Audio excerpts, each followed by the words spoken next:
komunikasi silaturahim, berbaik-baik satu dengan yang lain. Bak kata orang Kelantan, communicate each other. Tu orang Kelantan cakap. Kan? Bahasa orang mana? Orang Newcastle, Kota Baru. Kan? Communicate, tegur. Assalamualaikum, salam, sihat ke? Sihat. Dari mana sembeh? So, tegur. Lama tak nampak. Lama tak nampak tu buta. Lama tak jumpa. Gitu baru tepat. Kan? Lagi satu lagi, kalau kat masjid, kadang orang ni salah. Tak boleh pakai tu ayat lama tak nampak. Dia kata, lama tak nampak. Cakap tu macam kesorang pergi masjid.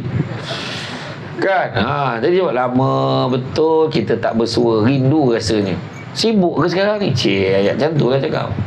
Cakap baik-baik, komunikasi baik-baik, cakap dengan lemah lembut. Kan saya kata tadi, A'udzubillahi minasyaitonirrajim. Bismillahirrahmanirrahim. Assalamualaikum warahmatullahi wabarakatuh. Tak sampai lagi orang. Assalamualaikum warahmatullahi wabarakatuh. Alhamdulillah baru sampai. Alhamdulillahillazi arsala rasulahu bil huda wa dinil haqqi liyuzhirahu ala dini kullihi walau karihal kafirun walau karihal musyrikun walau karihal muslimun. Subhanaka la ilma lana illa ma 'allamtana innaka antal alimul hakim. Rabbi shrah li sadri wa yassir li amri wa hlul 'uqdatam min lisani yafqahu qawli. Alhamdulillah, syukur kepada Allah SWT. Segala puji bagi Allah Tuhan sekalian alam. Salat dan salam ke atas junjungan besar Nabi Muhammad sallallahu alaihi wasallam. Terima kasih banyak saya ucapkan kepada tuan pengerusi acara. Terima kasih banyak kerana mengumumkan umur saya 40-an saja. Seterusnya bahagia Ustaz Nur Azman bin Cik Hasan, Imam Tua Masjid Mukim Kandis. Seterusnya Ustaz Rozmi bin Mustafa, Imam Muda. Sahabat saya Tuan Nur Aswadi, pengarah penerangan Negeri Kelantan. Dah lama tak bersua, hari ini dapat jumpa balik. Bahagia Tuan Razak Yasud, Penghulu Kandis. Begitu juga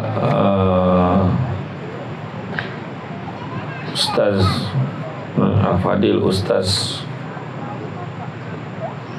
Qayyim Nizar Sarimi, Qari antarabangsa. Bukan senang nak ngaji macam dia, tuan-tuan. Kita yang torang mata ni pun tak seterang hati dia. Kan? Dia berpimpin jalan, tapi mengaji tak payah pimpin.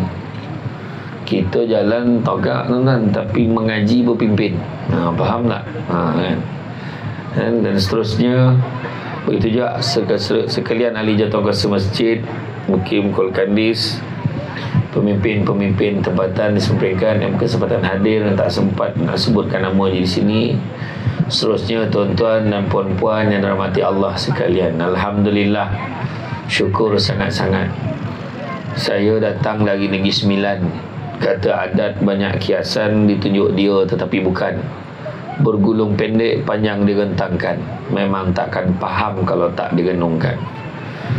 Bak kata orang, datang biar nampak muka, balik biar nampak belakang. Makan sirih berpinang tidak, pinang ada di Kota Melaka.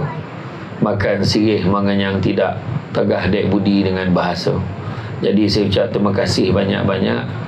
Saya sampai saja di lapangan terbang, dah disambut oleh jawatankuasa dan kemudian terus dibawa ke masjid, di Masjid Kepek sembahyang Jumaat di sana. Di sana pun dah dapat sambutan hangat daripada budak-budak. Sibuk nak menggambar dalam masjid. Orang tengah khutbah sibuk ambil gambar. Dan seterusnya dibawa pula makan kenduri di sini. Sedap sungguh masakannya siang tadi. Saya bertambah makan. Dah berapa hari puasa, hari ni tak puasa, makan dengan bersungguh-sungguh. Lauknya sedap. Habis tu disambung pula dengan buah jambu cecah asam. Lepas tu dapat makan kuih tepung pelita, kuih takur. Cuma tinggal lagi tak dibungkus bekal buat balik hotel. Sedap dah, sedap, memang sedap. Saya ucap terima kasih kan.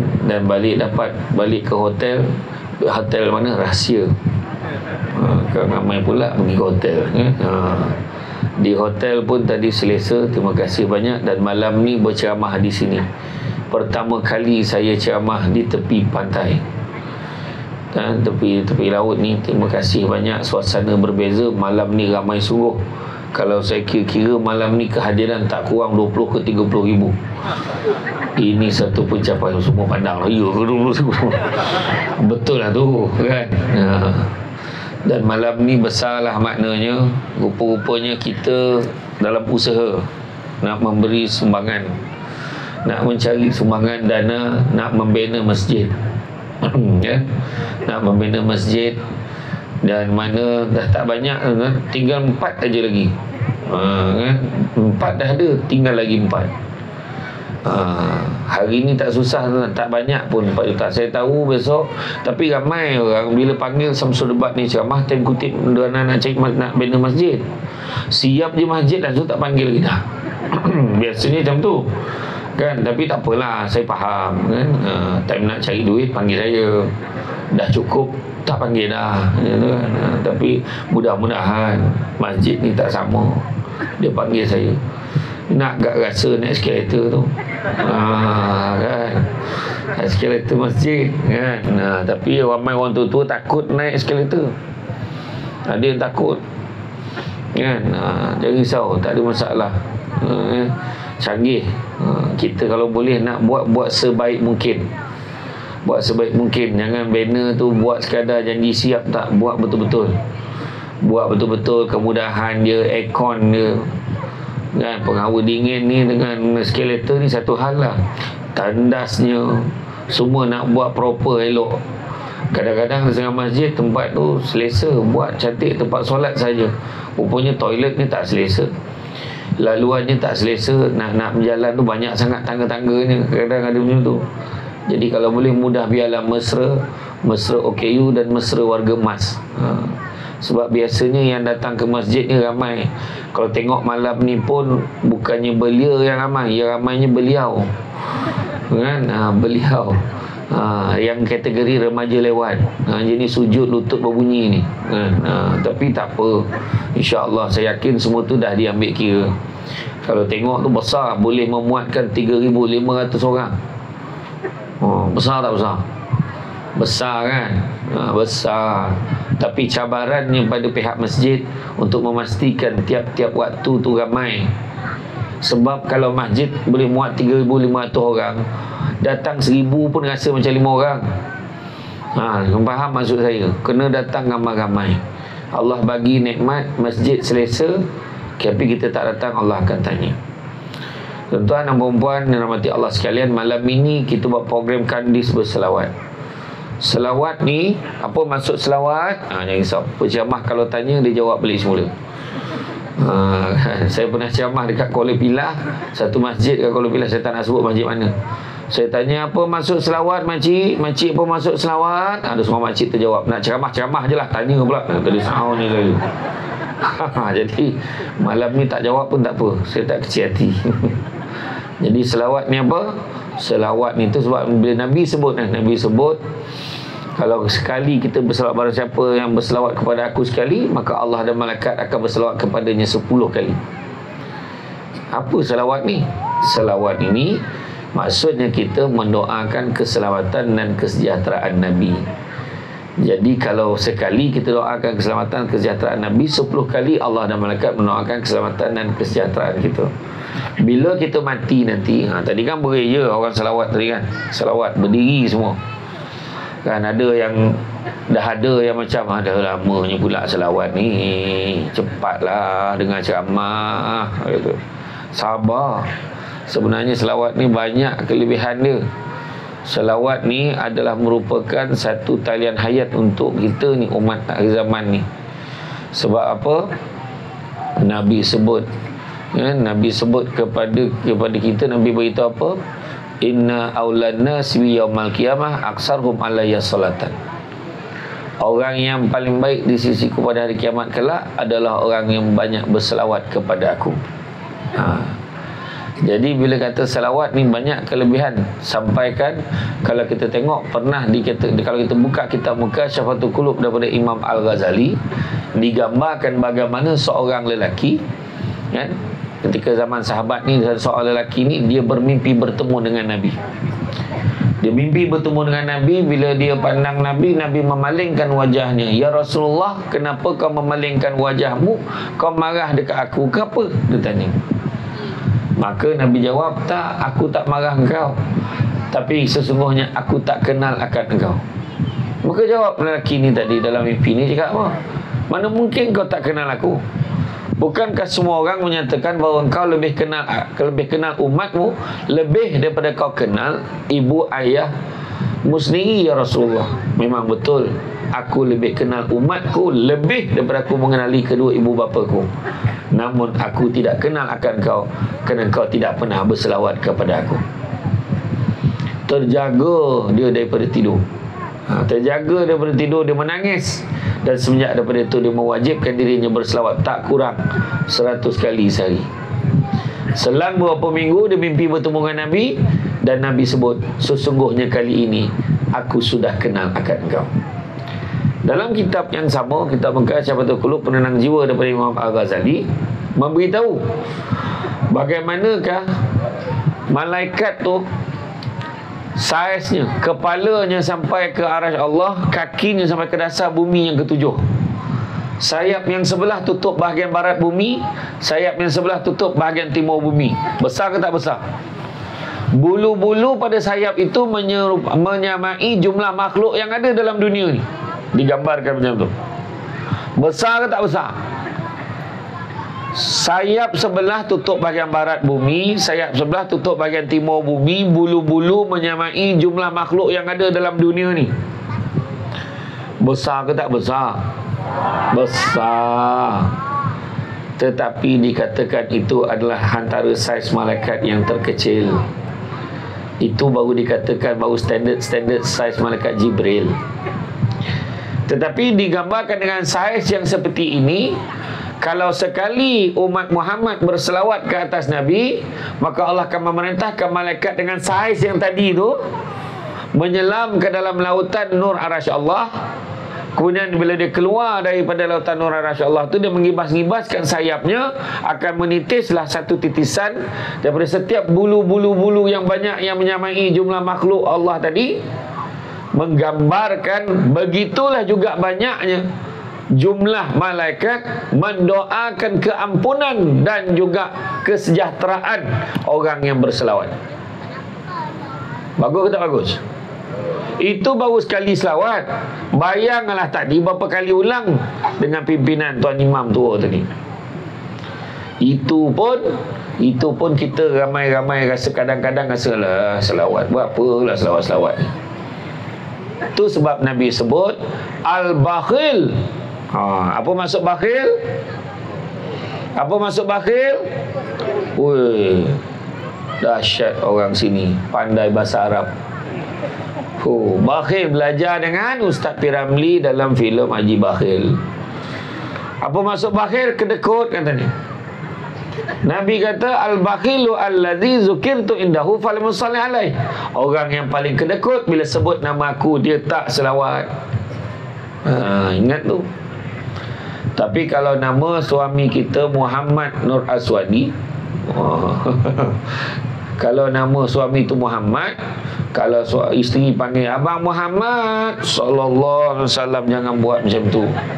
Sebab hanya untuk Nabi saja. Tahu? Dia lurus. Dia dengar macam tu, dia bantai selawat. Panggil nama dia pun dia selawat, kan? Hanya untuk Nabi sahaja. Dan kita besok akhirat nanti, besok kita akan dibangkitkan dalam keadaan telanjang bulat, ikut amalan masing-masing. Masa tu telanjang tanpa sibuk nak tengok orang lain punya. Tak ada tu. Ui, tu bukan Samsul Debak ke? Imam tua tu. Dah. Masa tu tak ada sibuk, sebab masing-masing masa tu dalam keadaan huru-hara. Masa keadaan masa tu tengah memang porak-poranda.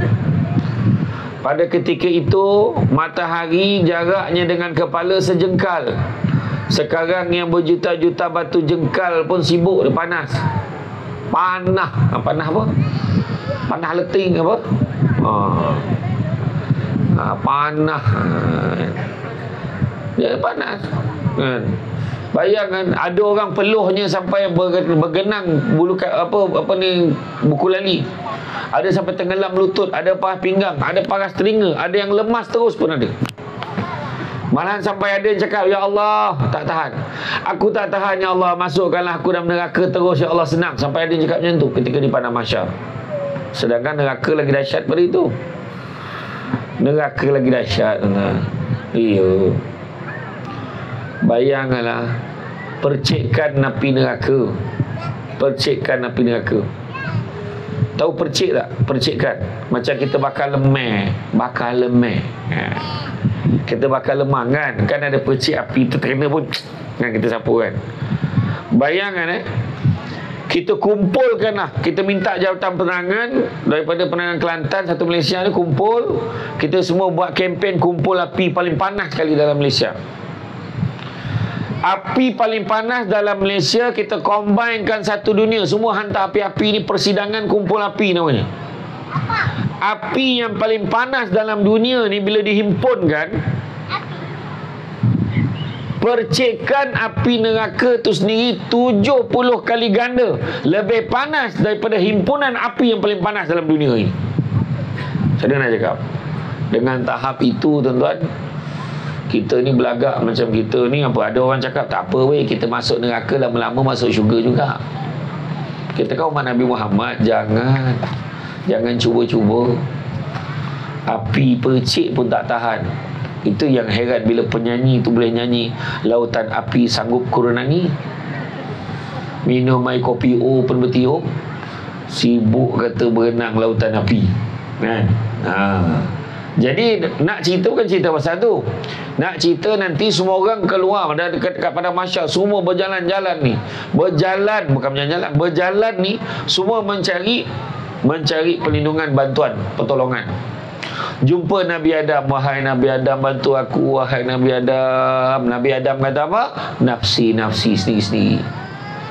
Jalan lagi jumpa dengan Nabi Ibrahim. Nabi Ibrahim pun kata nafsi. Satu nabi jumpa. Kemudian jumpa dengan Nabi Musa. Nabi Musa kata apa? Nafsi. Dan Nabi Musa kata apa? Nabi Musa kata, kamu kalau nak minta tolong dengan Muhammad saja yang boleh tolong kamu. Sebab dia kenal umat Muhammad. Dekat nama umat Muhammad ni boleh cam. Dekat dahi tu nampak tanda ni umat Muhammad ni. Ringkas cerita. Sebab kalau cerita satu Nabi tak selesai ni. Nak maklumkan kat semua, jarak masa nak jumpa antara satu Nabi nak jumpa Nabi yang lain, jaraknya adalah 1000 tahun perjalanan akhirat.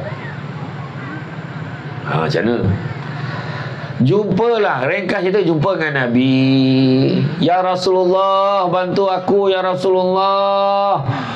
Kalau Rasulullah jawab, ummati, umatku.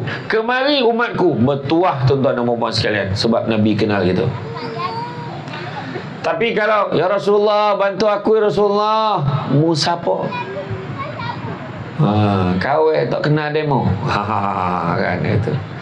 Kau siapa? Aku tak kenal kau. Kau siapa? Ataupun aku macam pernah dengar suara kau ni. Kat mana dia jadi macam tu. Nak bagi Nabi kenal atau tak kenal, nak bagi Nabi cam ke tak cam kita ni, ada dua cara.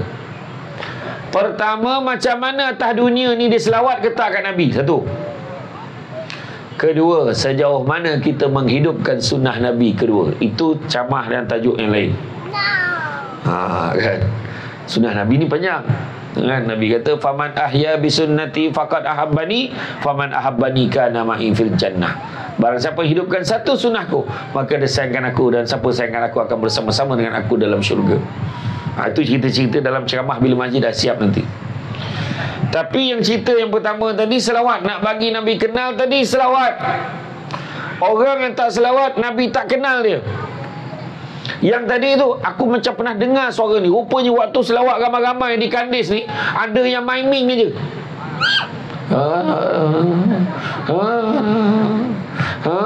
Tu yang tak cam tu tadi. Aku macam pernah dengar suara ni, tapi kat mana ya? Macam pernah dengar. Habislah kita, tuan-tuan. Jadi lain kali kalau boleh selawat, selawat betul-betul. Kadang-kadang orang puan ni pula, orang perempuan, dia tunggu time terperanjat pun selawat. Allahumma salli ala Sayyidina Muhammad. Masa bila balik? Marah suami dia. Dapat seketul lagi tu. Selawat banyak-banyak. Saya bagi 4 tips.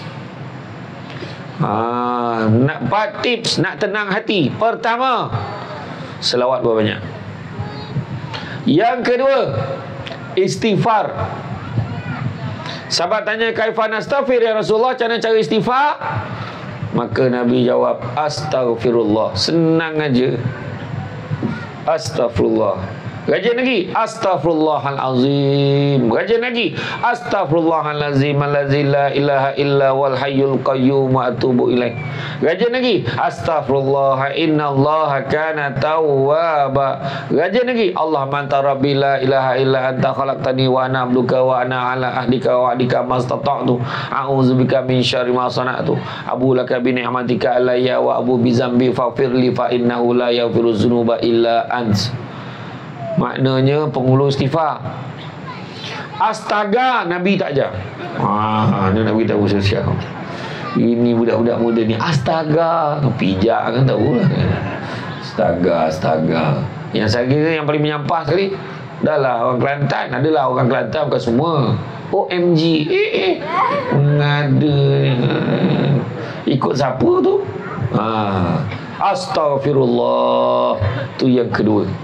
Yang ketiga, letakkan Al-Quran, hati Al-Quran dalam hati kita. Hati Al-Quran letak dalam hati kita. Apa hati Al-Quran? Surah Yasin. Ini masalah surah Yasin macam hai qaumih malai jemaah. Buatnya malai tadaha, langsung tak baca minggu tu. Jadi jangan baca setiap malam sebelum tidur baca. Ada orang tu Yasin terlelap, nak buat macam mana kan? Dia senang tidur, tak apalah. Jadi dia dah usaha dah kan. Jadi Yasin tidur, tak apa, dapat satu ayat ya. Dan kemudian yang keempatnya, perbanyakkanlah haukil.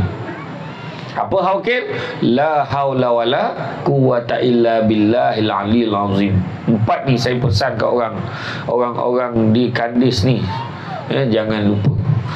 Jadi malam ini tuan-tuan dan puan-puan, tajuk kita juga adalah berkisar tentang silaturahim.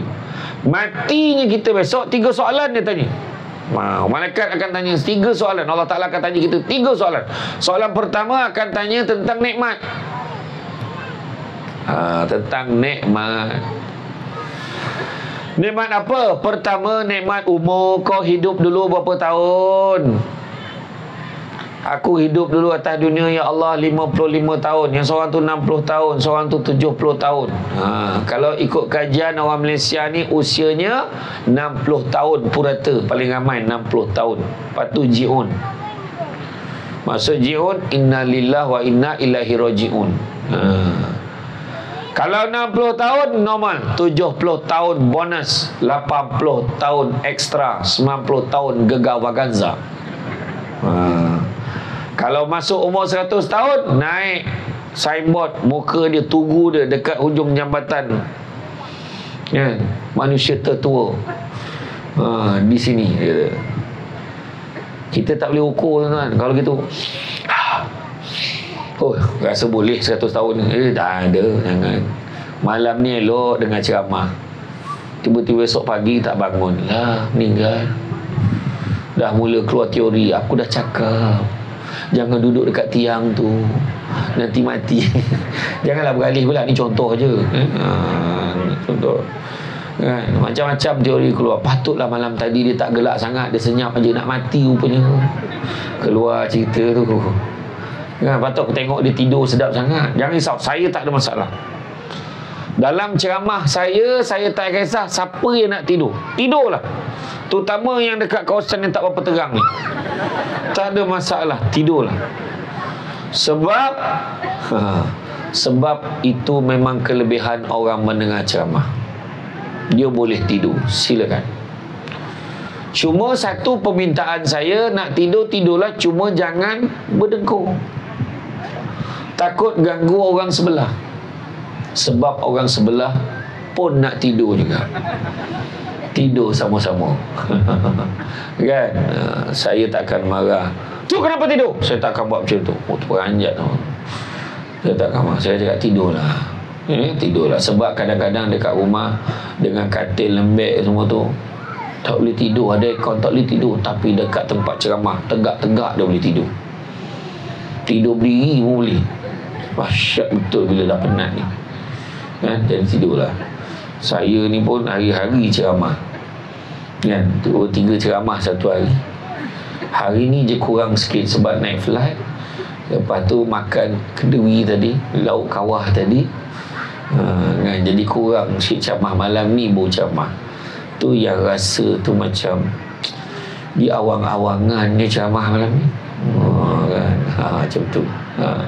Jadi Allah akan tanya nikmat umur. Umur dulu berapa tahun hidup? Macam mana kau habiskan umur ni? Banyak main-main, banyak enjoy, banyak suka-suka. Satu.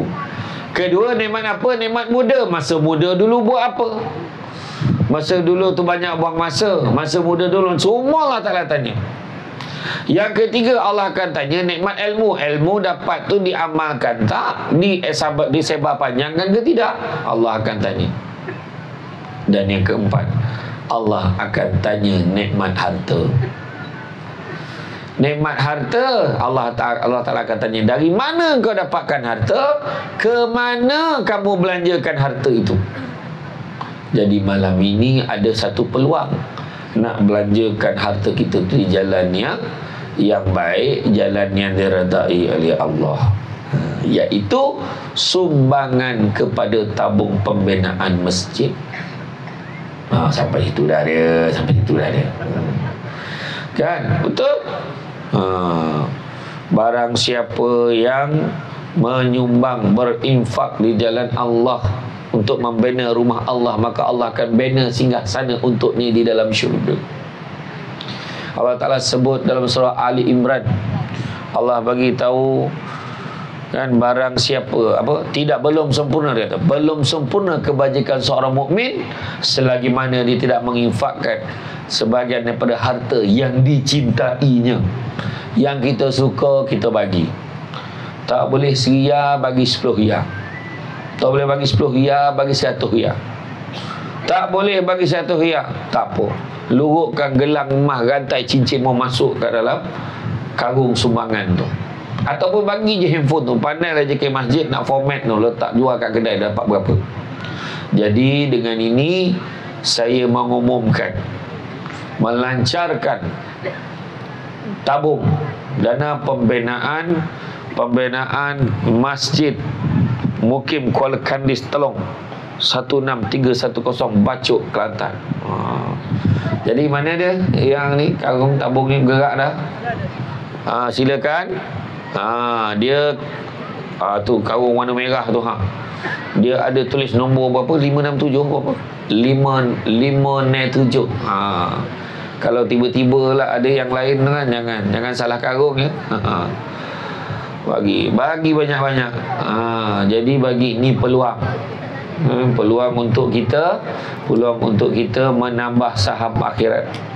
Nanti ada orang masuk dalam kubur dia terkejut. Terkejut kenapa? Dia terkejut tengok kenapa pula kubur aku ni lapang ni. Tak adalah lapang sangat, lapang sikit. Lapang sikit aja. Lapang sikit. Dia kata kenapa lapang kubur aku ni? Maka malaikat pun kata, kau lupa ya, dulu masa ceramah Samsul Debat malam tu kau bagi sumbangan RM1, RM1 aja kau bagi. Tu yang lapang macam ni. RM1 dah lapang macam ni. Kalau aku tahu aku bagi banyak lagi, aku bagi semua harta aku. Tapi dah lambat masa tu, dah dalam kubur. Bagi. Bagi, jangan tak bagi. Bagi cepat. Tak bagi duit, bagi rantai gelang tu, cincin tu. Orang Kelantan, dia punya kiraan emas gelang yang dia pakai tak sama dengan negeri lain. Sampai ke lengan gelang. La ilaha illallah. Saya tengok dekat pasar. Ya be. Jadi apa lagi? Iya kan. Tapi memang orang Kelantan dia pakai emas tu cantik. Cantik terus nampak. Orang lain tu nampak tak cantik sangat. Orang Kelantan ni bahasa pun lembut-lembut aja. Pakai gapo be? Gitu. Tapi petang tadi masa saya makan tak ada macam tu pun. Kan. Iya. Jadi mana sampai mana dah kau tu? Pergi sampai belakang tu. Yang tepi-tepi ni pun boleh pergi. Dia dah standby dah tu. Mana yang ada bawa cek pun kita terima. Cek kosong je Ustaz, suruh dia tulis dah berapa JK nak berapa. Macam tu. Balance tinggal 300 kan. Tak apa, bagi, jangan tak bagi. Saham ni betul. Jangan tak bagi. Apa Nabi beritahu? Nabi kata orang yang bersedekah ni, antaranya apa dia? Antaranya Allah akan memudahkan urusannya.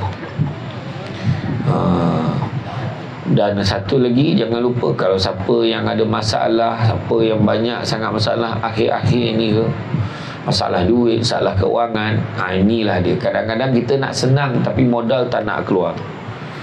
Nabi sebut sesungguhnya bala dan musibah. Dengar Nabi itu. Sesungguhnya bala dan musibah tidak pernah mendahului sedekah. Malah. Jadi kena rajin sedekah. Sebab orang tua-tua dulu-dulu kalau nak pergi bermusafir, nak berjalan jauh, keluar pada rumah dia akan singgah surau atau masjid yang terdekat dengan rumah dia. Dia berhenti, dia akan masuk duit dulu dan tabung, baru dia jalan. Dia percaya dengan hadis ni. Dia yakin. Takkan dia tak percaya? Nabi yang beritahu bala dan musibah tidak pernah mendahului sedekah. Siapa ada penyakit-penyakit yang pelik-pelik tu, cepat-cepat bagi sumbangan. Bagi sumbangan, ya. Okey. Jadi tu soalan yang soalan pertama dari segi nikmat. Allah Ta'ala akan tanya nikmat umur, Allah tanya nikmat muda, Allah tanya nikmat ilmu, Allah tanya nikmat harta. Tu sebab jangan kita cakap, kadang orang cakap kau ni daripada kau buat macam ni baik kau sedekah. Suka hati aku lah duit aku. Salah jawapan tu. Sebenarnya bila ada kawan-kawan, saudara-saudara kita tegur kita, baik-baik duit kau buat macam ni, alhamdulillah ada orang ingatkan aku. Bukan ingat. Ya. Kadang-kadang ada orang tu, pada kau pergi sini, jalan-jalan sini, baik kau pergi umrah, dia kata. Baik kau pergi haji, dia kata kan. Contohlah, kita dapat peluang pergi bercuti, pergi Korea. Ada anak kerja dekat sini, dapat peluang pergi Korea, bawa kita. Jangan tak pergi. Jangan dengar cakap orang lain ni. Daripada kau pergi Korea, baik kau pergi Mekah. Orang lain. Orang lain tu Mekah pun tak pergi lagi. Ceritanya. Dia dengki. Ada peluang pergi.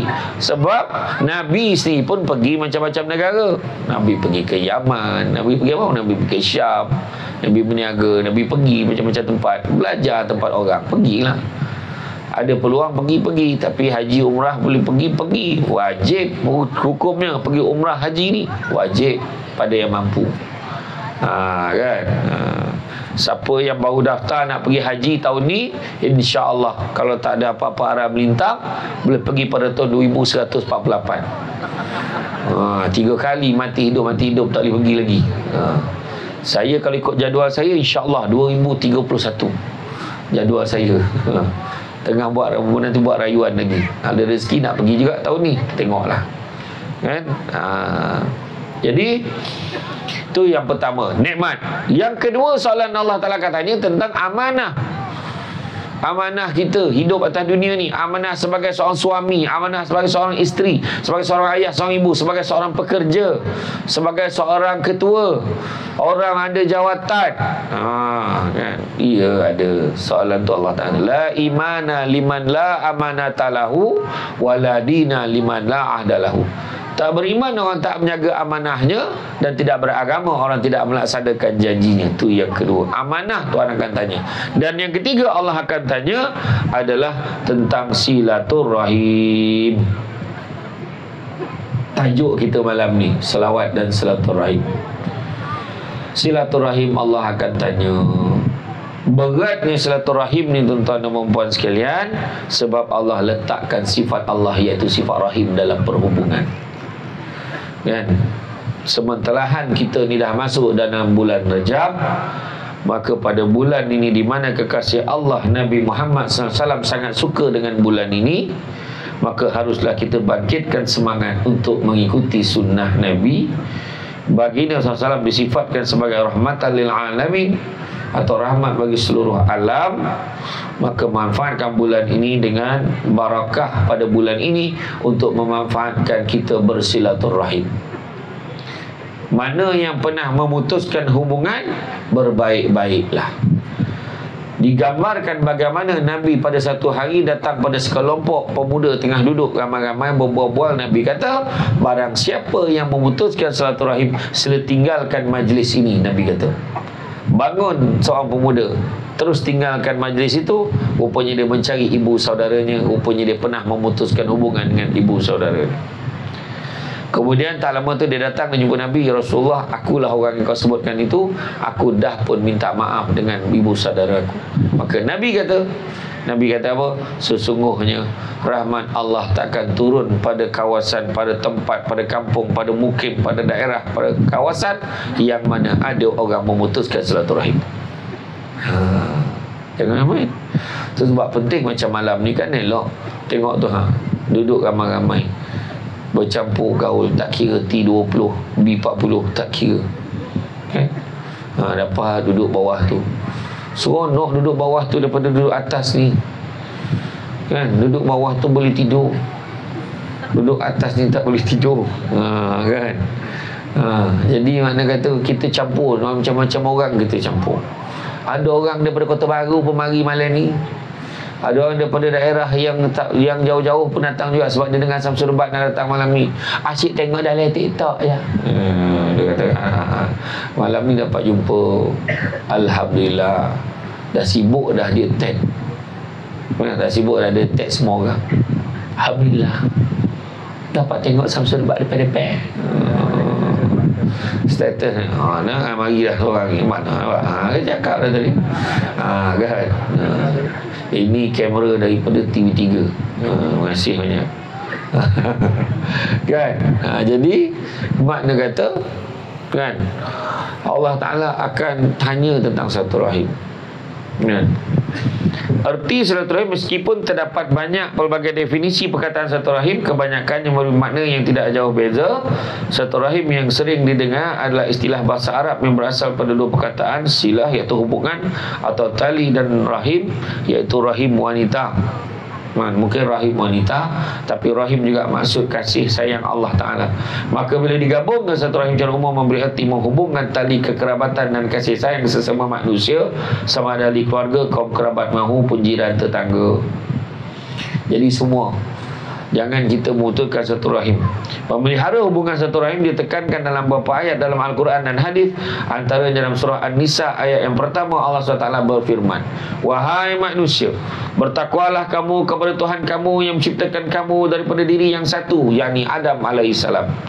Dia Allah menciptakan, dan daripada pasangannya Hawa. Dia Allah Ta'ala mengembang biakkan daripada kedua-dua zuriat keturunan dan perempuan yang ramai, lelaki dan perempuan yang ramai. Dan bertakwalah pada Allah yang dengan namanya kamu saling meminta, serta peliharalah hubungan satu rahim kaum kerabat. Sesungguhnya Allah adalah maha menguasai, memerhatikan kamu. Juga pada hadis Qudsi, hadis yang secara makna datang daripada Allah SWT, sementara lafaznya daripada Rasulullah SAW, di mana baginda SAW bersabda, Allah berfirman, aku adalah maha pengasih dan ia adalah rahim. Nama itu diambil daripada sebahagian namaku. Siapa yang menyambungnya, maka aku memberikan rahmatku kepadanya, dan siapa yang memutuskannya, maka aku memutuskan rahmatku daripadanya. Hadis riwayat Abu Daud. Jadi siapa yang menyambungkan hubungan satu rahim, maka Allah akan berhubung dengannya. Namun barang siapa yang memutuskan satu rahim, maka Allah akan memutuskan rahmat Allah kepada dirinya. Tu yang pening kepala, banyak masalah, ada hari ni hari tu. Jadi tolonglah jaga. Kan? Maka hukum mengeratkan hubungan satu rahim sama saudara ini adalah wajib, manakala sebaliknya memutuskan tali persaudaraan adalah haram. Jubair Al-Mut'im pernah berkata bahawa Rasulullah SAW bersabda, tidak akan masuk syurga bagi yang memutuskan silaturahim. Auzubillah. Hadis riwayat Muslim. Jadi kalau ikut perspektif Islam, ada 3 jenis silaturahim. Pertama, silaturahim umum, iaitu silaturahim sesama Muslim. Yang kedua, silaturahim khusus, iaitu silaturahim antara keluarga dan kaum kerabat. Yang terakhir adalah silaturahim antara yang bukan seagama. Maka menjalin hubungan sama manusia sudah Islam tidak terhad pada yang seagama sahaja, malahan Islam menggesa supaya berlaku baik bukan sahaja terhadap manusia tapi dengan makhluk lain juga seperti binatang dan tumbuh-tumbuhan. Saya berceramah di Sabah, Sarawak, ramai orang yang bukan Islam. Saya sampai di airport tu, kadang-kadang yang tegur saya tu, "Ustaz, saya selalu tengok ceramah Ustaz, tapi saya Kristian," dia kata macam tu. Saya pun tanya, "Bila nak masuk Islam?" Saya kata, "Nantilah," dia kata macam tu. Saya terus tanya je, kan? Maknanya ramai, tak kisah, kita baiklah dengan semua orang walaupun dia bukan Islam, kan? Dan seperti yang berlaku di zaman Rasulullah SAW ketika Asma binti Abu Bakar radhiyallahu anha menerima sebuah hadiah daripada ibunya, lalu menolak hadiah tersebut disebabkan ibunya seorang musyrik pada ketika itu. Sayyidatina Aisyah radhiyallahu anha yang melihat kejadian tersebut bertanya kepada suaminya baginda sallallahu alaihi wasallam, maka turunlah ayat 8 daripada surah Al-Mumtahanah di mana Allah SWT berfirman, Allah tidak melarang kamu untuk berbuat baik dan berlaku adil terhadap orang-orang yang tidak memerangimu kerana agama dan tidak pula mengusir kamu dari negerimu. Sesungguhnya Allah menyukai orang-orang yang berlaku adil. Jadi bagaimana caranya? Cara mengeratkan silaturahim, ada program-program datang, bagi ramai-ramai macam malam ni ada ceramah-ceramah datang, dekat masjid ada buat program kuliah-kuliah datang. Siapa nak dengar kuliah subuh esok pagi datang, dekat masjid Repek besok saya ada kuliah subuh besok datang, jangan tak datang, ramai-ramai. Kita buat sekarang ni dah ada kempen pula kan sekarang, subuh macam Jumaat. Sekarang ni ada satu Felda di Negeri Sembilan, Felda Palu 14, dia buat kempen. Budak-budak sekolah rendah yang datang semayang subuh berjemaah dapat duit belanja 3 riyal sore. Mak ayah kata, mak kata pergi. Ayah kata pergi masjid, rugi pun tak pergi. Ayahnya tak pergi. Lepas tu masjid pun buat kempen baru. Kempen apa? Dia kata 40 hari berturut-turut solat berjemaah di masjid dapat peluang untuk menang, untuk apa? Dapat lomba cabutan bertuah, berpeluang memenangi hadiah skuter. Macam 40 hari berturut-turut sembahyang subuh berjemaah di masjid.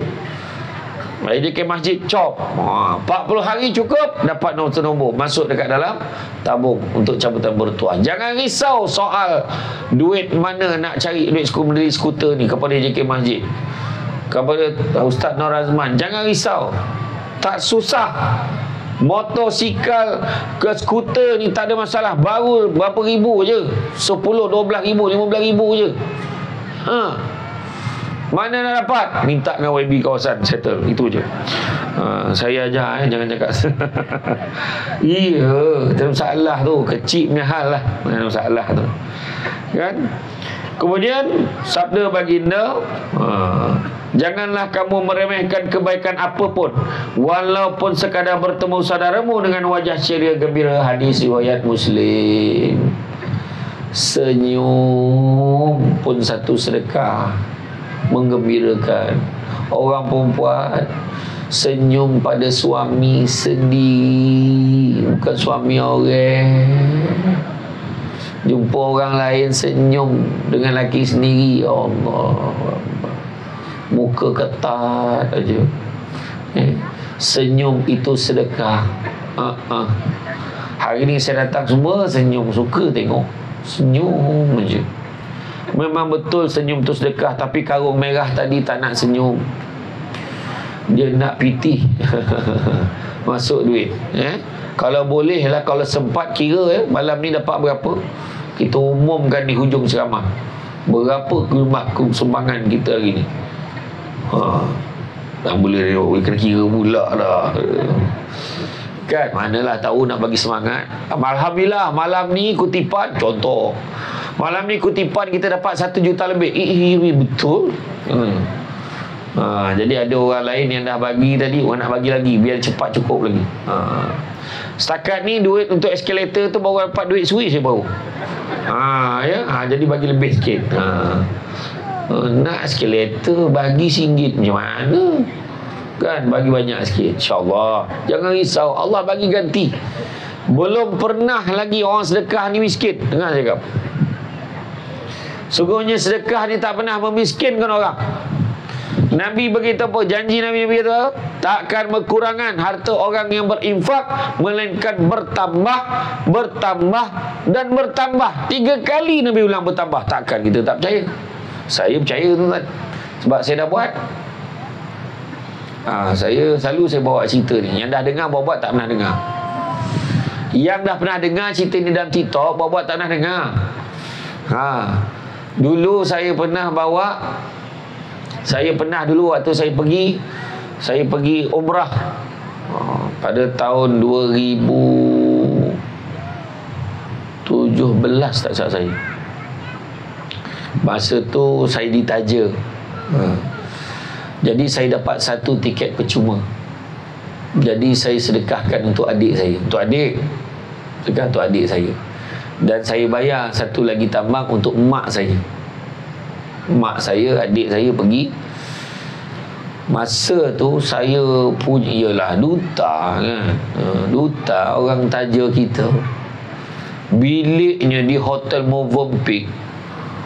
Saya dengan adik saya seorang 2 katil. 2 katil queen tu rapat kan. Itu katil saya. 2 katil queen lagi, katil adik saya. Ya Allah, pusing-pusing tak jatuh lagi ni. Pusing-pusing tak jatuh lagi. Besar betul katil ni. Selesa lah. Dia bila dah selesa pun payah juga kita nak ibadah. Berat nak turun. Kan selesa sangat. Tapi waktu makan tengah hari, ada satu sekali tengah hari di Madinah, saya cakap dengan mak saya, mak rasa-rasa nak sponsor lah saudara-saudara kita. Mana yang susah-susah tu nak bawa pergi umrah. Saya sebut tu. Bila sebut-sebut tu, alhamdulillah pada tahun 2019 kot tak salah saya, sebelum nak Covid ni, saya bawa 15, kira-kira berapa orang kali keluarga, kira-kira rupanya 15 orang. 15 orang ni menang. Siapa yang menang? Pertama saya, yang kedua buka akaun, menang. Sebab nak belanja saudara pergi, takkan nak pakai package yang paling rendah, kena ambil yang paling bagus kan. Masa tu 9,000 mewah dah, bayar 9,000 seorang. Jangan jumlahkan berapa, jangan, dia diam je, tahu 9,000 seorang tu je. 15 orang pergi menang, buku akaun. Lepas tu terdengarlah bisikan syaitan dekat telinga saya, padan muka kau selalu cakap sedekah tak pernah miskinkan orang kan, aku tengok akaun kau. Lepas saya kata lantak lah, saya kata kan. Saya pun bagi. Sampai di airport, waktu semua keluarga berkumpul dan nak pergi, yang ada pakai ihram semua. Masa tu bila tengok muka masing-masing, separuh daripada perasaan duit habis tu hilang. Separuh tau, separuh lagi ada. Separuh perasaan tu hilang. Dan bila sampai saja di tanah suci Mekah, bila semua turun di tanah suci, menitis air mata masing-masing, berapa tahu mereka dah sampai di Mekah. Masa tu hilang perasaan duit saya habis. Masa tu hilang, tak adalah terasa duit habis tak. Tapi masa nak pergi Taif, siapa nak pergi Taif kena tambah 160 riyal seorang kan. Masa tu berdarah juga lah hati saya balik semula masa tu. Nak tunjuk saya ni manusia biasa. Tapi saya keluarkan juga, sebab bila ada ahli keluarga yang cakap tak apalah, lain kali je lah pergi, tak, saya bayarkan, biar semua pergi. Dan alhamdulillah hari tu pada bulan Februari tahun Februari tahun 2023, alhamdulillah saya bawa lagi 45 ahli keluarga. Tu buat saya kata jangan risau, Allah bagi lagi. Masa tu tak adalah saya cakap, bila dah dapat tu, masa saya habiskan duit yang bawa keluarga kali pertama tu, balik je ke Malaysia, tak sampai 3 bulan Allah ganti beli duit saya. Masa tu tak adalah cakap sampai bujur balik modal, tak. Masa tu cakap, siapa lagi aku nak tolong ni ya Allah? Tolong jangan angkat tangan. Macam tu. Maknanya macam tu lah. Jadi saya kata, siapa lagi aku nak bawa ni ya Allah? Betul. Bagi. Nabi kata tangan yang di atas lebih baik pada tangan di bawah. Ada sebab Nabi sebut. Memberi lebih baik pada menerima. Macam tu juga kita dalam keluarga. Suami kena ingat, memberi lebih baik pada menerima. Isteri kena ingat, memberi lebih baik pada menerima. Bila bergaduh dengan suami, saya nak kahwin dengan abang tak dapat itu, saya kahwin dengan abang tak dapat ini, orang tu gelang sampai ke lengan, saya tak dapat apa, orang lain tu beli kereta apa, kita tak habis-habis, kacir, marah. Contoh, orang yang sibuk tentang apa dia tak terima, dia tak akan bahagia. Ingat tu, memberi lebih baik pada menerima. Senyumlah. Pandang suami dengan wajah menggembirakan pun dapat pahala. Nampak suami balik, senyum. Suami yang tadi dia banyak masalah, tengok bini macam tu, settle. Tapi janganlah lebih pula. Suami pun tanya, mu tengok aku ke? Tengok Abel lah. Anak-anak semua pasti Saleh mak ni tak lama dah ni, kata. Contoh dia buat terbiak apa. Tak apa, senyum. Memberi hadiah, mengunjungi sesama lain, mendoakan, antara amalan digalakkan Islam. Rasulullah SAW pernah bersabda, tidak seorang hamba mukmin yang berdoa untuk saudaranya dari kejauhan, melainkan malaikat berkata, dan bagimu seperti itu. Hadis riwayat Muslim. Apa kita minta, itulah dia, Allah akan bagi. Itu sebab orang yang jalan jauh ni, macam saya ni musafir ni, minta doa, insya-Allah. Ya Allah, mudah-mudahan yang ada kat depan aku ni bahagia dunia akhirat, ya Allah. Orang musafir ni, ya Allah, mereka hidangkan aku makan yang sedap siang tadi, ya Allah. Mudah-mudahan kau berikanlah kebahagiaan pada mereka, ya Allah.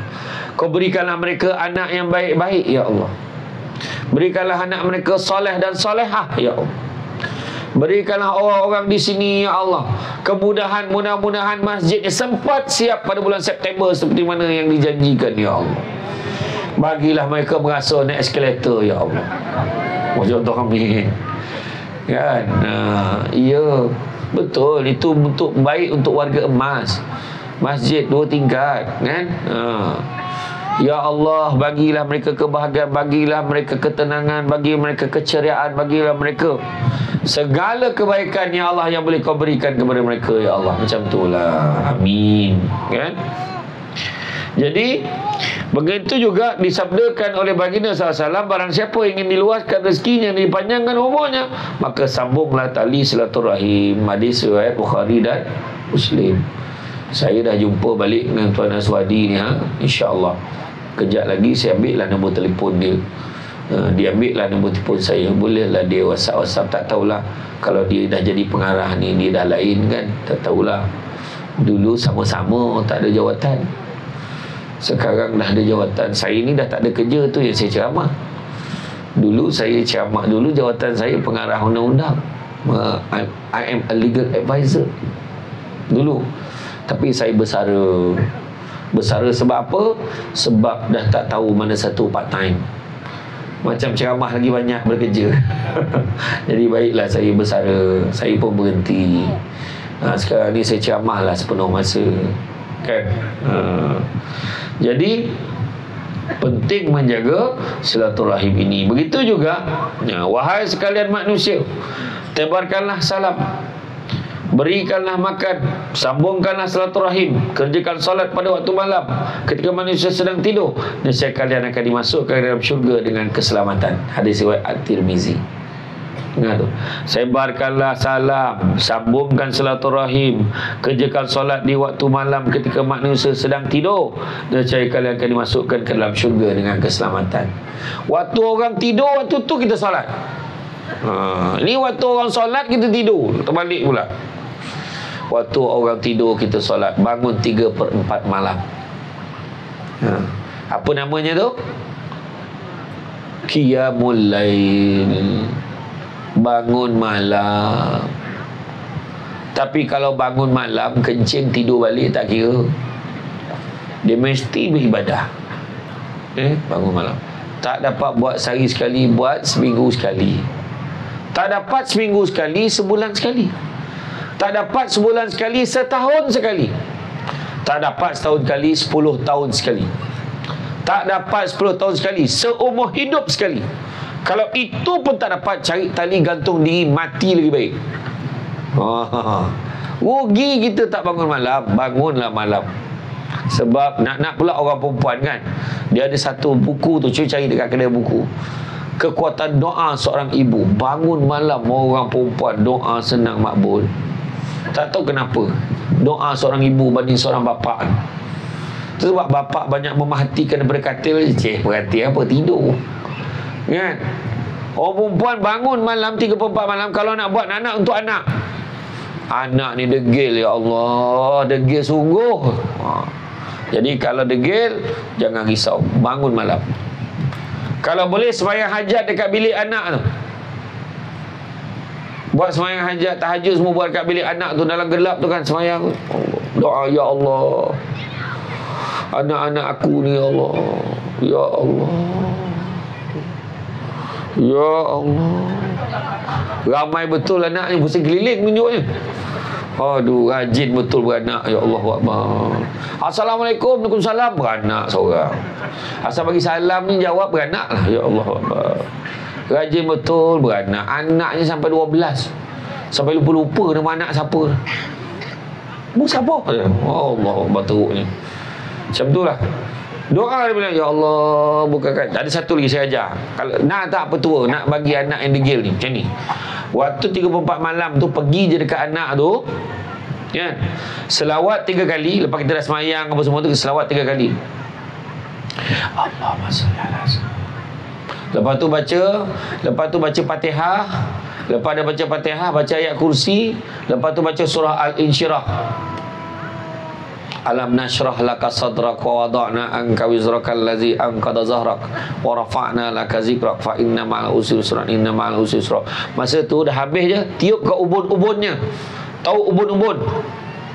Bukan uban, ubun. Tu ke atas ni, bukan kat rambut tu. Masa tu tiup. Jangan baca kuat-kuat sangat, slow je. Alam nashrah laka sadrak wa wada'na anka wizrak allazi anqadha zahrak. Sebab masa tu roh anak kita tengah mengayau ni, waktu tidur tu mengayau aja. Kita tiup. Masa tu benar-benar melekat dekat roh tengah mengayau tu. Jadi bila roh tu balik ke dalam tubuh badan anak kita, baik anak kita. Buat selalu. Kalau anak kita mata dia, maknanya sampai tu. Tapi kalau terbuka matanya, maknanya dia tak tahan bau nafas mulut mak dia tu. Macam tu. Busuk betul kata. Tak gosok gigi, main tiup aja. Ataupun anak tu takut, ingat momok mana ni, ingat hantu ke apa. Alam nashrah laka sadrak. Ya Allah, kata kan, lembaga apa pula depan aku ni, mengaji pula dia kan. Sebetulnya ni bagi petua. Satu lagi, kalau nak bagi anak lembut hati, ambil masa kita basuhkan, masak nasi kan. Masak nasi kan, kita basuh beras. Kita basuh beras tu main kacau je, ikut arah tawaf, makna lawan jam. Apa doa nak baca? Selawat 3 kali, istighfar, dan juga sebut doa dia macam ni. Kalau dalam bahasa Melayu, ya Allah, kau lembutkanlah hati anakku ini. Sebut nama dia. Kau lembutkanlah hati anakku. Sebut nama dia. Seperti mana kau lembutkan beras ini menjadi nasi. Ada apa tak? Rekod terus. Sebab nak ngapal, malah nak menyalin, rekod terus. Ya Allah, kau lembutkanlah hati anakku Samsul Amri Ismail, seperti mana kau lembutkan beras ini menjadi nasi. Untuk anak ya, untuk anak mak mertua saya tak pernah cuba lagi. Kau nak try lah. Ya Allah, kau lembutkanlah hati laki aku, ya Allah. Kau lembutkanlah hati suamiku, ya Allah, seperti mana kau lembutkan beras ini menjadi nasi. Boleh cuba, tapi jangan tertinggal perkataan hati. Kau lembutkanlah laki aku ya Allah. Jangan macam tu. Lembutkanlah hati suamiku, tahu. Kau lembutkanlah laki aku, kau lembutkanlah laki aku, kau lembutkan laki aku, seperti mana kau lembutkan beras ini menjadi nasi. 40 hari tu terus laki balik makbul doa. Suami sampai rumah, Assalamualaikum. Sudah salah doa aku ni, Allahu Akbar. Dah elok kerah jadi bengkok. Apa hal pula? Patah-patah tangannya. Astagfirullah. Dia kata, kacau ni. Ambil beras. Nak doa balik semula. Takut irreversible. Takut tak boleh nak pusing balik. Sudah dia menjahit, dia masak. Mama, tak apalah, mu pergi kerja. Nyabek kemas rumah kacau kan. Jadi tu tips lah antara yang boleh saya bagi. Boleh saya bagi. Jadi begitu juga kalau kita tengok, itu sebab ada bidalan lama, biduk berlalu kiamat bertahun. Iaitu peribahasa ni mengajar kita erti supaya perselisihan faham antara dua pihak yang akhirnya berbaik semula. Jadi kita kena jaga, kan? Daripada Nu'man bin Bashir radhiyallahu anhu bahawa Rasulullah SAW bersabda, perbandingan orang-orang mukmin pada kasih sayang mereka adalah seperti tubuh badan yang satu. Apabila satu anggota berasa sakit, seluruh badan akan turut merasainya. Jadi Islam ini agama mementingkan silaturahim. Jadi kita kena jaga, kan? Silaturahim disyariatkan saling mengasihi antara satu dengan yang lain, saling memuliakan, memberi maaf kepada orang berbuat zalim kepadanya, memberi makan kepada orang yang tidak mahu memberi kepadanya dan sebagainya. Kesemua itu dilakukan hanyalah semata-mata kerana Allah SWT jua, bukan bertujuan mendapatkan pujian serta habuan dunia. Kalau kita tengok, apakah sebenarnya cara nak menjaga silaturahim? Apa cara dia? Pertama, minta maaf. Minta maaf. Kadang-kadang minta maaf ni benda yang berat tapi mulia di sisi Allah. Rugi kalau kita tak buat. Minta maaf. Kadang ni minta maaf ni ada dua masalah. Pertama, minta maaf. Yang kedua, memaafkan. Dua-dua berat tapi mulia di sisi Allah. Minta maaf, kadang dia kata apa? Kenapa pula aku minta maaf dengan dia? Aku bapa saudara, dia anak saudara. Satu, ranking. Kenapa aku minta maaf dengan dia? Aku pengarah, dia bukan pengarah. Contoh, kan? Kenapa aku minta maaf dengan dia? Aku imam, dia tu orang biasa. Contoh. Kenapa pula aku minta maaf dengan dia? Bukan salah aku. Tu satu lagi, yang paling popular, bukan salah aku. Memaafkan pun susah. Aku orang lain aku boleh maafkan, tapi bukan dia. Pilih pula orang nak minta maaf, yang boleh maafkan. Minta maaf. Siapa yang minta maaf, kan, tidurnya lena. Saya cakap saya. Siapa yang memaafkan, contohnya katalah saya ada masalah dengan tuan ni, salah seorang lah, ada masalah, kita gaduh lah kata. Saya pun salah, yalah minta maaf banyak. Kalau saya buat salah silap, yalah samalah saya. Tapi dalam hati saya tak maafkan. Maka orang tadi yang ikhlas tadi dengan Allah selesai. Orang yang dalam hatinya tak ikhlas, tak memaafkan, dia dengan Allah tak selesai. Dengan orang dia selesai dah. Sebab orang tu dah minta maaf. Tu berhati-hati. Ada satu syarat untuk minta maaf dan memaafkan. Ada satu syarat. Syaratnya apa? Syaratnya adalah tak ada syarat. Itu syaratnya. Masalahnya orang kita ni, aku boleh maafkan dia dengan satu syarat, bayar duit aku dulu. Aku boleh maafkan dia, so dia datang dulu minta maaf dengan aku. Kita letak syarat, percaya cakap saya takkan baik. Jangan letak syarat. Boleh, tak ada masalah, aku memang nak baik dengan dia pun, aku tak ada apa-apa dah, jumpa, minta maaf banyak, samalah, minta maaf. Jangan gaduh-gaduh, faham? Terutama orang perempuan. Jangan gaduh lama sangat. Geramnya aku, tak habis. Sabar. Nak pula ditakdirkan tiba-tiba ada kawan baru. Contoh, faham kawan baru. Orang perempuan dah berubah muka ni. Tak apalah, tukar tajuk lain lah. Marah terus. Sabar. Saya bagi contoh aja. Jangan gaduh-gaduh, ya. Minta maaf, mempunyai kuasa yang cukup kuat. Kalau berlaku sebarang perselisihan faham, cepat-cepat minta maaf. Jangan berkira. Pernah tak kita dulu? Kenapa saya suruh minta maaf ni? Kenapa? Contohlah, kalau kita dalam kampung kita, cuba tengok kampung kita dengar seorang ni sakit tenat dah. Kita macam, aku ingat aku nak pergi tengok dia lah malam ni. Nak tengok dia lah petang ni. Sekali petang tu ada game bola pula. Alhamdulillah. Tengok ada bola pula petang tu, Malaysia lawan Vietnam. Contohlah. Bang, jadi tak pergi tengok orang tu bang? Nantilah besok lah. Tunggu-tunggu besok, rupanya malam tu meninggal. Ayat dia, aku baru nak tengok dia, meninggal lah dia. Macam ayat dia. Wahal tadi ada peluang tengok, tak tengok, rugi kita. Pahalanya besar jarah orang sakit tenat ni. Betul. Jadi kenapa minta maaf? Sebab tak tahu siapa mati dulu. Jangan terpedaya dengan muda, sebab mati tak syarat tua. Jangan terpedaya dengan sehat, sebab mati tak syarat sakit. Ada orang tu jalan elok, jalan nampak jatuh dalam lubang, dalam gila. Gila pun tak dalam macam tu. Jatuh dalam lubang yang dalam tu, pegawai bomba dan penyelamat kata, ini confirm mati ni, confirm mati. Dalam sungguh lubang ni. Tarik pakai tali, bawa naik atas, cek, rupanya nadi dia ada lagi, hidup lagi walaupun lemah. Lepas tu dia terjaga. Allah. Abang steady bang. Kenapa? Abang jatuh dalam lubang tu dalam bang, tapi tak mati, steady bang. Mana lubang tu? Dia pun tinjau lubang tu balik. Dia tinjau lubang tu, langsung mati. Terperanjat tengok lubang. Tadi jatuh tak mati, nengok lubang mati. Nak cakap apa?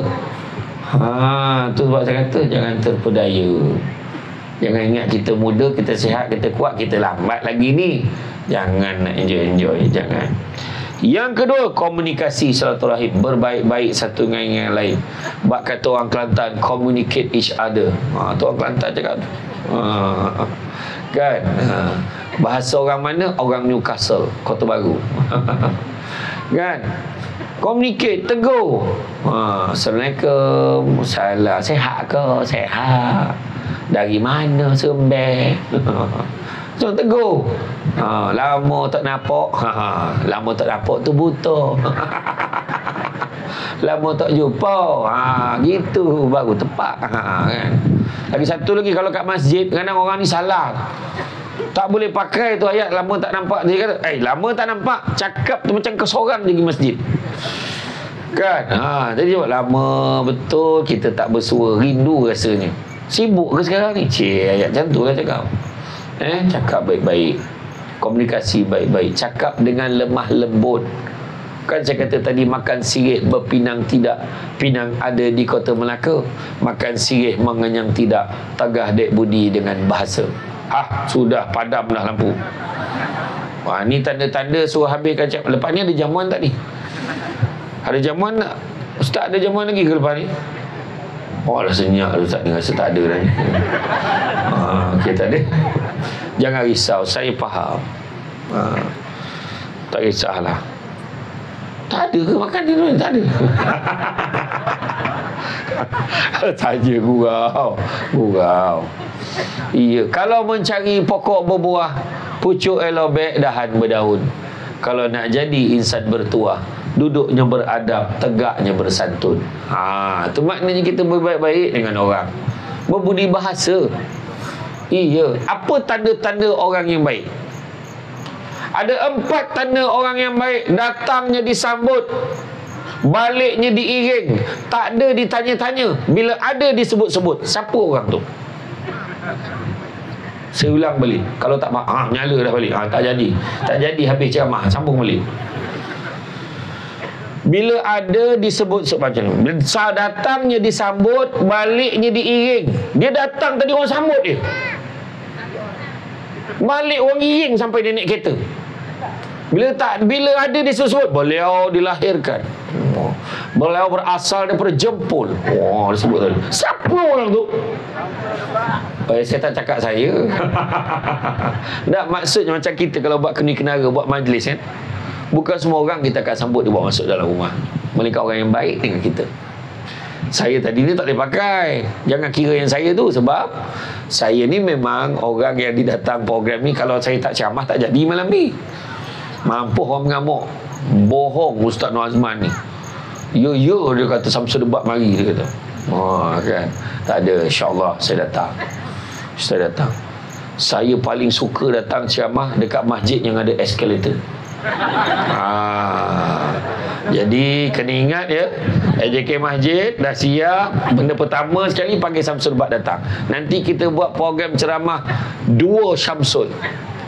Samsul Debat dan Samsul Rau-Rau. Boleh macam tu? Boleh. Masa tu kita ramaikan lagi. Untuk malam ini terkini saya umumkan sumbangan yang terkumpul setakat tadi RM24,460 dan 40 sen. Siapa bagi 40 sen ni? Saya tu 40 sen saya tambah je. 24,460. Alhamdulillah. Tahniah tuan-tuan. Dengan tahap macam ni, ya Allahu Akbar. Boleh bagi lagi. Dengan ini saya umumkan nombor akaun bank siapa nak transfer online. Mana pula nombor akaun bank? Bank Islam 05012020338212. Itu akaun saya. Bukan. Tak ada. Akaun Bank Islam ni kepada yang tengah live, tengok live TikTok ni. Bank Islam 03. Minta siapa yang tengok TikTok saya tolong tuliskan nombor akaun kat situ. InsyaAllah ada orang sumbang juga. AJK Masjid, tolong tengok kat dalam TikTok. 03090020026237. Ya, Masjid Mukim Kuala Kandis ni sumbangkan dalam akaun ni. CIMB Bank 8604458164 8604458164 untuk orang Kelantan ni perantauan. 80445 macam tu kan. Jadi sumbangkan ya, insya-Allah. Bagi berapa banyak yang boleh bagi, insya-Allah secara online bagi. Ya, mudah-mudahan. Kemudian fokus pada kelebihan.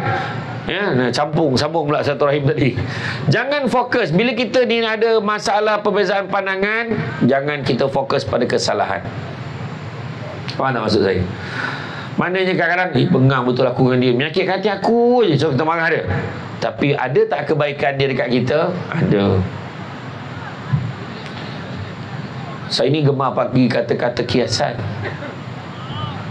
Segomok-gomok ikan tentu ada tulangnya. Sekuruh-kuruh ikan tentu ada isinya. Sebaik-baik manusia ada kekurangannya. Seburuk-buruk manusia ada kebaikannya. Jadi kalau kita pilih tengok kebaikan, insya-Allah kita dapat kebaikan. Tapi kalau kita pilih tengok keburukan, maka keburukan yang kita dapat. Ya. Kemudian kongsi masalah, share masalah antara satu dengan yang lain. Ada masalah, cerita. Tu yang malam bila bincang-bincang AJK Masjid pun bincang macam mana kita nak siapkan masjid kita ni. Banyak lagi kita ni. Alhamdulillah, saya puji masjid ni sebab saya difahamkan tertegaknya masjid tu sampai sekarang ni pun masih lagi dengan sumbangan orang ramai. Tahniah saya ucapkan pada orang sini. Jadi besok bila siap, kita tahu ini hasil usaha. Tadi saya dah bagi syur, minta sumbangan daripada sahabat saya tu. Minta, insya-Allah. Dia pun dulu belajar dekat UMK Kelantan dan dia rajin menyumbang. InsyaAllah kita boleh bantu lagi cepat sikit.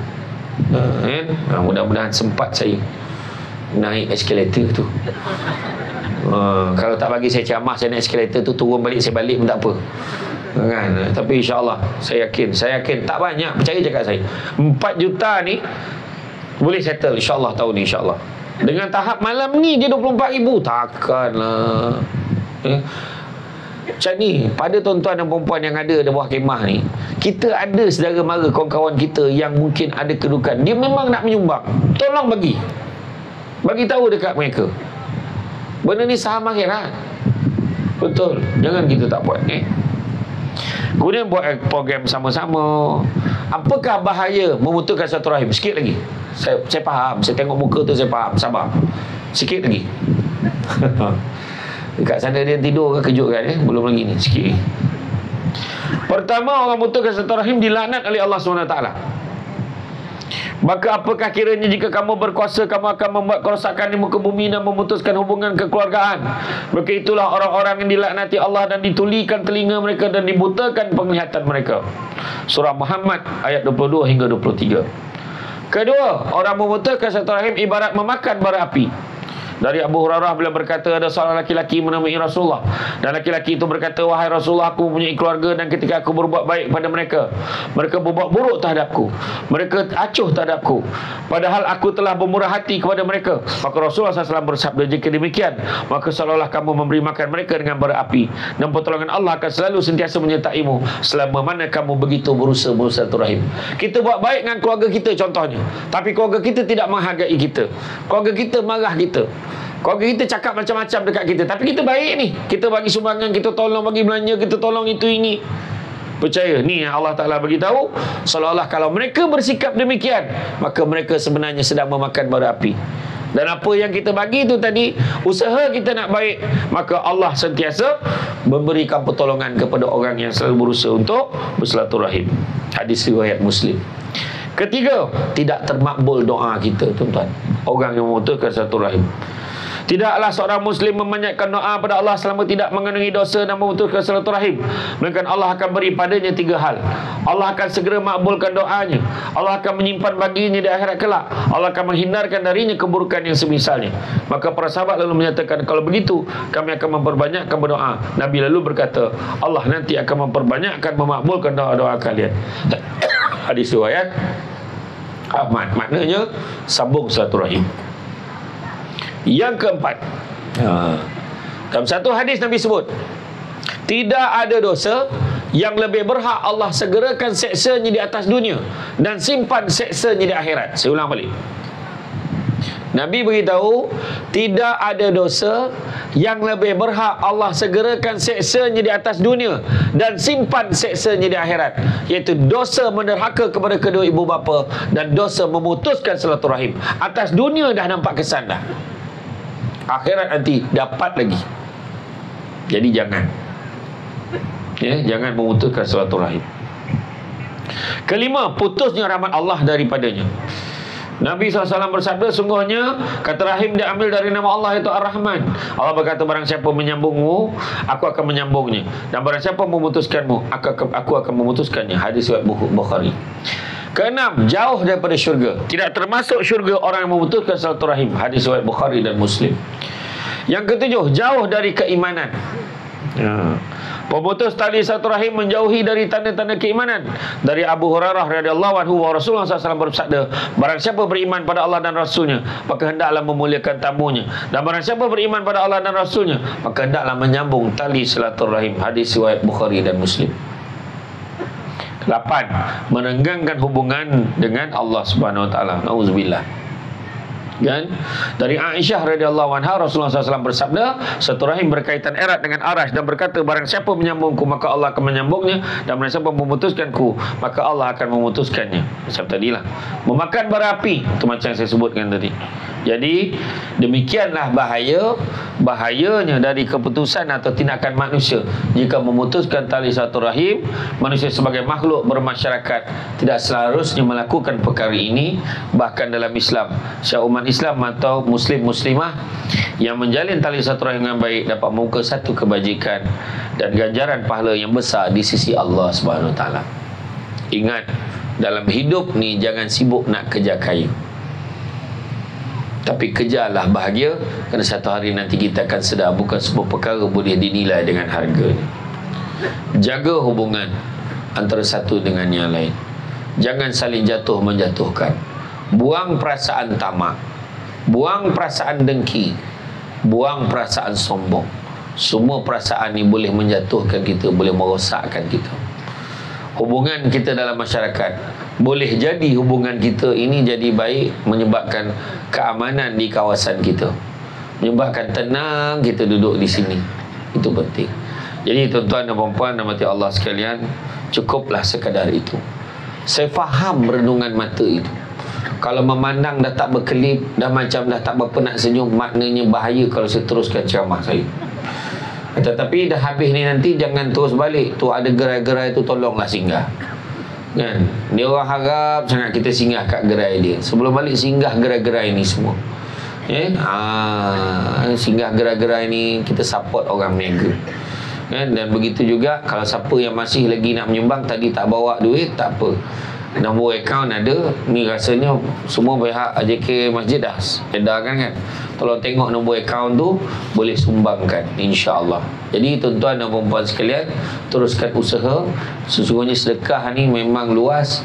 Memang ganjaran Allah nak bagi kat kita sangat hebat dengan bersedekah. Dan Allah suka orang kaya yang bersedekah, tapi Allah lebih suka orang miskin yang bersedekah. Allah suka orang tua beribadah, Allah lebih suka orang muda yang beribadah. Tapi bukanlah makna macam tu aku tak payahlah beribadah. Tak, maknanya Allah suka tu sebab bukan senang orang muda nak beribadah. Bukan senang orang yang susah, orang miskin, orang yang pendapatan sederhana nak bersedekah, tapi dia boleh sedekah, maka besar kedudukannya di sisi Allah Subhanahu wa taala. Jadi cukup sekadar itu. Bak kata orang, sepandai-pandai tupai melompat akhirnya jatuh ke tanah jua. Walaupun perkongsian sudah tamat, mudah-mudahan meresap ke dalam jiwa. Budak-budak membawa galah nak menjolok buah berangan. Kalau ada silap dan salah, dikata tidak, dicaci jangan.